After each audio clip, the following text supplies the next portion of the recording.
Hi friends, welcome to tech about. ఈరోజు మనం 10 interesting ఫ్యాక్ట్స్ని తెలుసుకుందాం. Let's go. Clouds are surprisingly heavy.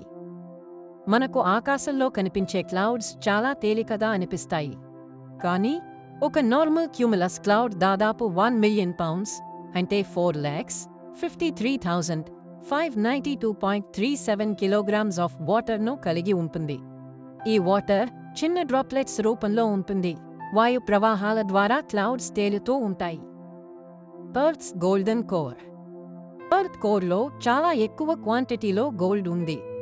ఆ gold మొత్తం టోటల్ ఎర్త్ని 1.5 ఫీట్ పొడవైన లేయర్గా కప్పగలదు.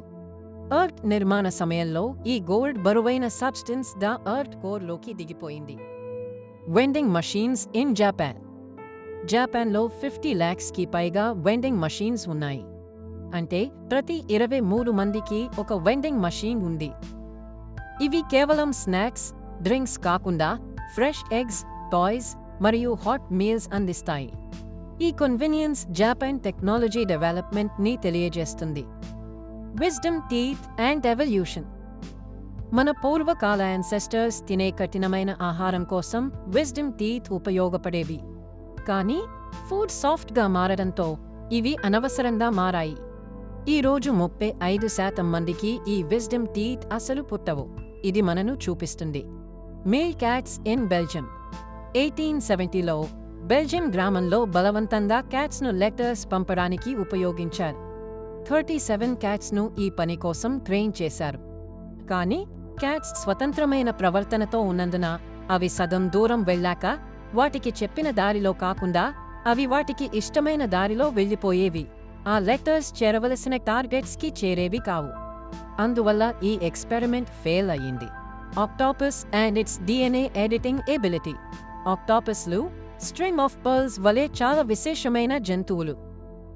అవి తమ DNAని కూడా స్వయంగా మార్చగలిగే ప్రత్యేక లక్షణం కలిగి ఉంటాయి. అవి అంగాలలో లేదా జ్ఞానకోశంలో మినహాయింపు అవసరమైనప్పుడు అవి మరింత మెరుగుపడటం కోసం తమ DNAని మార్చుకుంటాయి.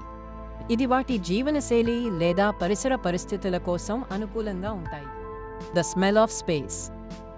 అంతరిక్షానికి ఒక ప్రత్యేకమైన వాసన ఉంది.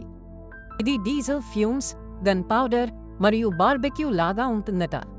ఈ వాసన డైన్స్టార్స్ వల్ల సృష్టించబడే అరోమాటిక్ హైడ్రోకార్బన్స్ వల్ల ఏర్పడుతుంది. Caffeine withdrawal as a disorder. మీరు రోజు కాఫీన్ కలిగిన లిక్విడ్స్ ఆర్ పదార్థాలు like coffee, tea, drinks etcetera తాగుతూ లేదా తీసుకుంటూ ఉంటే అకస్మాత్తుగా ఆపేసినప్పుడు మీ శరీరానికి కొన్ని సమస్యలు తలెత్తుతాయి. వాటిలో తలనొప్పి, అలసట మరియు అసహనం ఉంటాయి. ఈ లక్షణాలను American psychiatric association caffeine withdrawal అనే ఒక డిసార్డర్గా గుర్తించింది. ఇది మన శరీరంపై ఎలాగైతే కొవ్వు లేదా షుగర్ ప్రభావం ఉంటుందో అలాగే కాఫీన్ కూడా ఆరోగ్యంపై ప్రభావం చూపిస్తుంది. Annie Moore at Ellis Island. Annie Moore 1892లో ఎల్లీస్ ఐలాండ్కి చేరిన మొదటి వలస వ్యక్తి. ఐర్లాండ్ నుండి 15 years ఏజ్లో ఆమె తన బ్రదర్స్తో కలిసి అమెరికాకు వలస వచ్చింది. కొత్త జీవితానికి ఆశతో ఆమె ఎల్లీస్ ఐలాండ్ ద్వారా అమెరికాలో అడుగుపెట్టిన మొదటి వ్యక్తిగా చరిత్రలో నిలిచింది.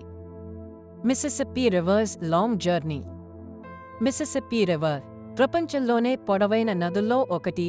2340 miles అంటే 3765.86 కిలోమీటర్స్ పొడవు కలిగి ఉంటుంది. స్టార్టింగ్ పాయింట్ మిన్నెసోటాలోని లేక్ ఇటాస్కా నుంచి ఎండింగ్ పాయింట్ గల్ఫ్ ఆఫ్ మెక్సికోలో చేరుతుంది. ఈ రివర్లోని ఒక నీటి చుక్క మొదలైన ప్లేస్ నుంచి మొత్తం తిరిగి మరల అదే ప్లేస్కి రావడానికి 90 రోజులు పడుతుంది. ఇది వ్యవసాయం మరియు ఎకోసిస్టమ్స్కి కీలకమైనది. ఇప్పటి వరకు చెప్పిన ఫ్యాక్ట్స్లో ఏదైనా ఫ్యాక్ట్ కొత్తగా అనిపిస్తే కామెంట్ చేయండి. అలాగే ఈ వీడియో నచ్చితే లైక్ అండ్ షేర్ చేయండి. అలాగే ఇలాంటి ఇంట్రెస్టింగ్ వీడియోస్ కోసం subscribe to our channel tech about.